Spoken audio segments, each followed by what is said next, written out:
এসো মা লক্ষ্মী, বসো মা লক্ষ্মী, থাকো মা লক্ষ্মী ঘরে ঘরে। থাকা ফুল ফলার মাঠে সোনার ধান, ও মা গাছে থাকা ফুল ফলার মাঠে সোনার ধান। দুধে ভাতে বেঁচে থাক মা তোমার সন্তান, ও মা তোমার সন্তান। নমস্কার বন্ধুরা, তোমরা সবাই কেমন আছো? আশা করছি যে যেখানে আছো সকলেই খুব ভালো আছো। হুগলি জেলার চুঁচুড়া শহর থেকে আমি তনুশ্রী তোমাদেরকে জানাই আমার চ্যানেলে অনেক অনেক স্বাগত আর অনেক অনেক ভালোবাসা। আজ আমি তোমাদের সাথে শেয়ার করব প্রত্যেক বৃহস্পতিবার আমি বাড়িতে কিভাবে লক্ষ্মী পুজো করি, কিভাবে ঘট সাজাই এবং মা লক্ষ্মীকে সন্তুষ্ট করার জন্য আমি কি কি জিনিস নিবেদন করে থাকি। এখানে সমস্ত কিছু আমি গুছিয়ে নিয়েছি, আমের শাখা, ফুল, বেলপাতা, আতপ চাল, সমস্ত কিছু। সবার প্রথম আমি মা লক্ষ্মীকে আর গণেশকে এখানে স্নান করিয়ে নিচ্ছি।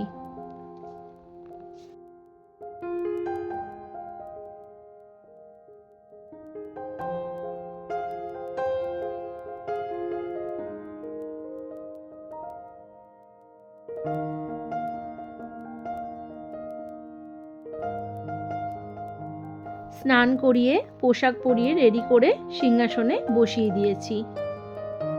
এখন সিঁদুর আর চন্দনের তিলকটা আমি পরিয়ে নিচ্ছি।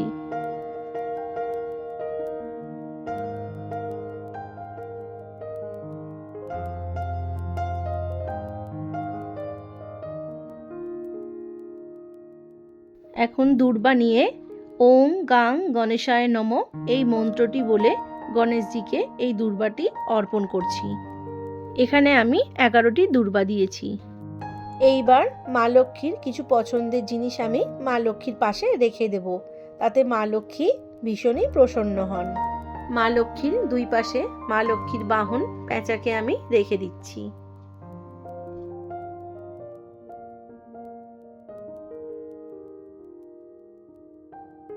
এটা একটি মা লক্ষ্মীর কড়ি, যেটা মায়ের ভীষণই পছন্দ, সেটা আমি মায়ের পায়ের কাছে রেখে দিলাম।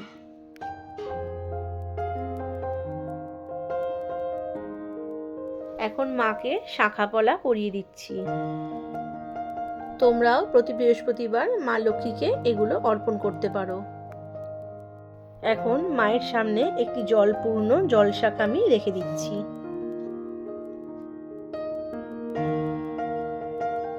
এখন মা লক্ষ্মীর আসনটি আমি ফুল দিয়ে সাজিয়ে নিচ্ছি।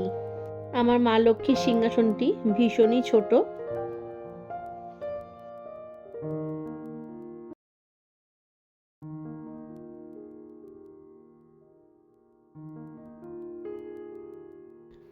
এখন আমি মা লক্ষ্মীর ঘরটা সাজিয়ে নেব।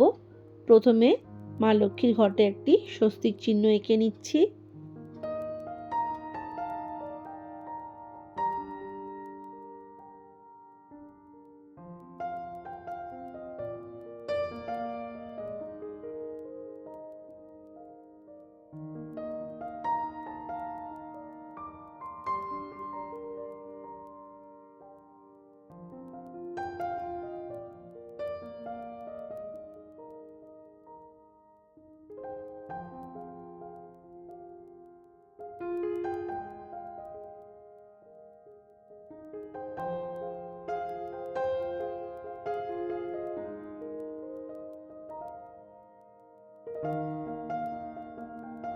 এবার ঘরটা বসিয়ে আমি ঘরটাকে জলপূর্ণ করে দিচ্ছি। এখানে আমি গঙ্গা জল ব্যবহার করছি।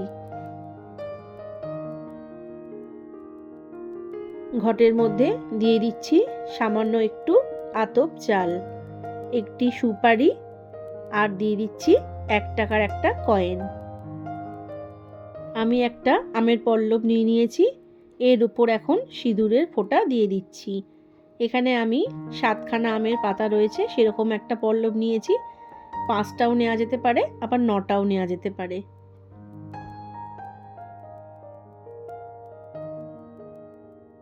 আমের পল্লবটা আমি ঘটের মধ্যে বসিয়ে দিলাম। এখানে একটা সুপারি নিয়েছি, সুপারিটার ওপর আমি সিঁদুর লাগিয়ে নিচ্ছি। এখানে আমি প্রতি বৃহস্পতিবার একটি করে আস্ত কলা দিই, কিন্তু আজকে কলা আনতে পারিনি, সেই কারণে সুপারিটাই দিচ্ছি। ঘটের ওপর দিয়ে দিচ্ছি 2টি বেলপাতা। অনেকে এখানে পানও ব্যবহার করে, আমি বেলপাতা দিয়েছি। আর দিয়ে দিচ্ছি এর ওপরে সামান্য পরিমাণ একটু আতপ চাল। এখানে 2টি লক্ষ্মী জবা আমি দিয়ে দিলাম। এই লক্ষ্মী জবা মা লক্ষ্মীর ভীষণই পছন্দ, আর এই ফুলগুলো আমার বাড়ির গাছেই হয়েছে। দিয়ে দিলাম ঘটের উপর একটি রজনীগন্ধার মালা। এখন মা লক্ষ্মীকে আমি সাদা ফুল দিয়ে সুন্দর করে সাজিয়ে দিচ্ছি। এরপর দিয়ে দিলাম মা লক্ষ্মীর ঘটের ওপর কয়েকটি দূর্বা। এই দূর্বা ছাড়া মা লক্ষ্মীর পূজা কিন্তু অসম্পূর্ণই থেকে যায়। এখন ঘট বসানো হয়ে গেছে, আমি প্রদীপটা আর ধূপটা জ্বালিয়ে নেব। ঘট বসানোর পর কিন্তু প্রদীপ আর ধূপটা অবশ্যই জ্বালিয়ে নিতে হয়।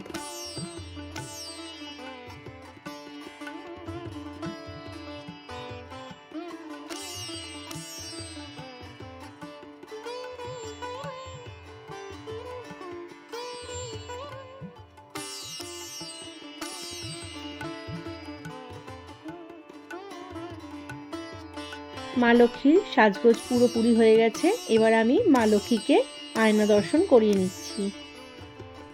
এবার আমি ভোগ নিবেদন করার জন্য ভোগটাকে রেডি করে নিচ্ছি। এখানে সমস্ত ভোগের থালার ওপর আমি ফুল দিয়ে দিয়েছি। এবার ভোগটা দিয়ে দেব। আজকে ভোগের জন্য লাড্ডুই আনা হয়েছিল, তাই সমস্ত ঠাকুরকে লাড্ডুই দিচ্ছি। যেদিন যেমন থাকে সন্দেশ বাতাসা আমি সেগুলোই ঠাকুরকে দিয়ে থাকি। এখন মা লক্ষ্মীকে আর সমস্ত ঠাকুরকে আমি ভোগ নিবেদন করে দিচ্ছি।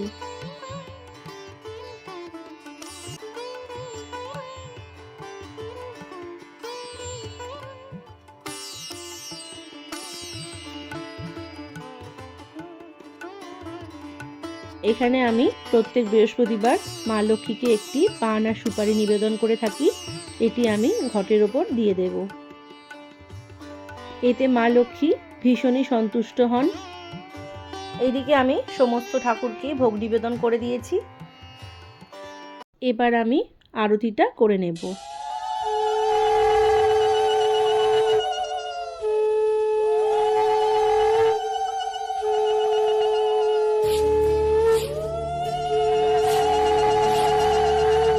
এসো মা লক্ষ্মী, বসো মা লক্ষ্মী, থাকো মা লক্ষ্মী ঘরে ঘরে। এসো মা লক্ষ্মী, বসো মা লক্ষ্মী, থাকো মা লক্ষ্মী ঘরে ঘরে। এবার আমি মা লক্ষ্মীর পাঁচালিটা পড়ে নেব। এখানে প্রতি বৃহস্পতিবারের ব্রত কথা আর প্রতি মাসের ব্রত কথাই আছে। আজ আমি বৃহস্পতিবারের ব্রত কথাটাই পড়ব। আমার ব্রতকথা পাঠ করা হয়ে গেছে। এবার আমি মা লক্ষ্মীকে প্রণাম করে নেব এবং আমার পূজা নেওয়ার জন্য মায়ের কাছে অনুরোধ জানাবো। বন্ধুরা, প্রতি বৃহস্পতিবার আমি এরকম সাধারণভাবেই মা লক্ষ্মীর পূজা করে থাকি। তোমাদের আজকের ভিডিওটা কেমন লাগলো অবশ্যই কিন্তু জানিও। যদি ভিডিওটা ভালো লেগে থাকে তাহলে লাইক, কমেন্ট আর শেয়ার করে দিও। আর এখনও যারা চ্যানেলটা আমার সাবস্ক্রাইব করনি, চ্যানেলটা সাবস্ক্রাইব করে আমার চ্যানেলটার পাশে থেকো। দেখা হবে নেক্সট কোনো ভিডিওতে।